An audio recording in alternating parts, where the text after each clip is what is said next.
খরগোশ এক পা বাড়িয়ে দেয়। এই বলদ দৌড়ে এসে সাইডে রড দেখে কলা বেচতে উঠে যায়। ये भगवान क्या जुल्म है। দেখছো হালার কামটা।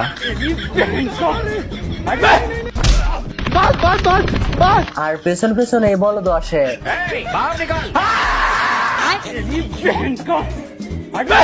इसने शेर के जबड़े में हाथ डालने की कोशिश की है। আর তখনই খরগোশ খাঁচার দরজা খুলে দেয়।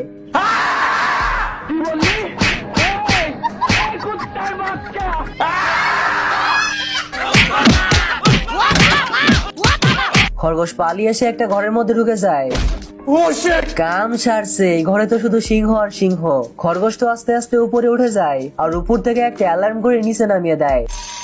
এখন আপনারাই কমেন্ট করে বলেন এই বলদকে দিয়ে সিংহগুলো কি করবে।